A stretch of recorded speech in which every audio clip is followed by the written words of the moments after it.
I think it's interesting as well that you make the distinction because I think not many people realize this as well that like voice acting and voiceovers two very different things. And Eh, like, well, it's it's one is what you're doing, one is what the career is. Like the career is called voice. It's just so weird. People get so weird over semantics.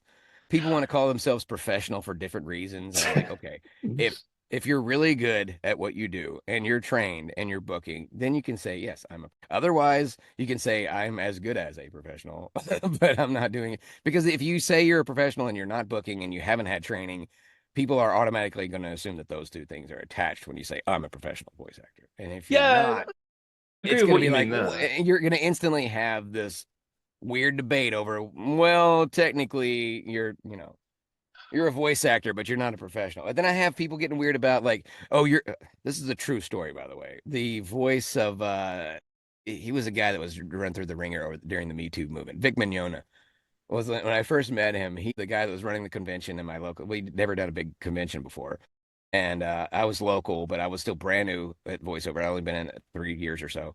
And the guy running the convention had a local anime store. And he's like, "You got to go with me." I'm like, "Why? I don't know who he is. I don't watch his stuff." He's like, "Yeah, but you're the only voice actor we have." It's like, okay, if you want to take it that far, but all right, cool. So I get there and he's like, yeah, John's here is our local voice actor. He's like, "Oh, what have you been in?" That was his first question was, "What have you been in?" I'm I like, "Well, hate you eliminate 90% of the jobs out there when you say, 'What have you been in?'" Because most of it's commercial work. We're like, well, I was, and I started to list, but I actually had a list of stuff. I was like, I did this and this and this and this, and I do ADR for these guys. He's like, oh, so you're not a real voice actor. You're a voiceover artist. I'm like, oh oh, you're not a mad. semantic, you're a semantic. Yeah, it was a Oh, very like backhanded compliment. And he just give this like I can say whatever I want. I'm Vic Mignogna. And I'm like, what was that for? What the heck, man? I'm a voice actor just as much as you. When I fill in for actors that are bigger than you are and nobody even knows it's me, that means I did a really good job. That means it's acting, bro. Like, I don't know what part of what I do is voiceover artistry because it's still acting and it's still using my voice. So voice acting, who cares what it's called? You don't have to be a jerk about it though.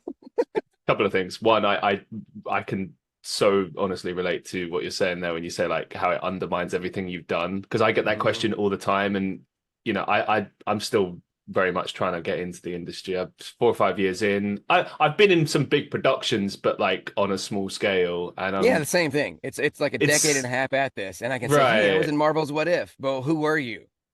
Yeah, Well, the main cast is the original cast of, so who can I be except the extra voices, man? Like, I'm but not gonna be it Mark Ruffalo. doesn't it drive you nuts though? Like it's It is what it is. People yeah. until you're that thing. That's why when I first started booking characters with names that they're recognizable, I can instantly say like, "Oh, I'm this guy in this thing," and then oh. So but it's like what I do work on. The stuff that I work on is bigger than the roles in it that I work on that I do. So, and I don't have a problem with that because that's where I have a friend, and I have no problem saying his name because he's an awesome guy. But my buddy David Chen has done ADR in so many movies. He makes more money than most of us combined, and nobody's probably even knows who he is because he's not a main character. He does ADR, but his list of Marvel and like all these amazing films he's been in, I'm like, dude, that guy's making bank. And it doesn't matter if he wasn't the voice of such and such and so and so. He was in this Marvel movie and this Marvel movie and this DC movie and that movie. Like he's just racking up jobs. And it looks better on his resume because I stopped trying to put a picture of all the characters that I did in the background because most of them are NPCs or they're not mains or whatever. It's not enough of them to fill out a whole sheet. I was trying to be like Steve Bloom when I first, and I was like, I gotta have a character portfolio things to show. And I was like, man, I don't really have a lot. So I was like, it's probably better just to list my resume of stuff that I've worked on. Worked on this show and this movie and this movie. And all of a sudden people are like, wow, he works in movies and shows. Like, yeah, do. I'm not the voice of such and so, but I did work on that movie. I think it comes down to perception as well, and like how you because it sounds like we might have a similar work ethic here, where it's like my focus is not like oh I want to become as famous as possible or well known as possible. Like my focus is I want to do this for a career and make a living from this, and this be my work.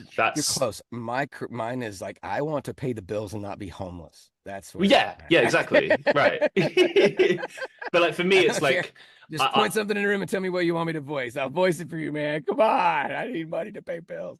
it's the No, same dude, it but wasn't. It was never like, oh, I want to be a big career thing. It was just something that I was good at and enjoyed doing, and it paid the bills. And then I just focused on being the best at it as I can. And And then there's 90% of the work out there, which is just job. And some people will be like, oh, that's cool, that's cool. And like, for me, it's just work. But then that five to 10% of the cool stuff, when you're a nerd and you wear Transformers hats in public, and then whenever you're like, oh crap, I just booked a Marvel or a Star Wars or whatever,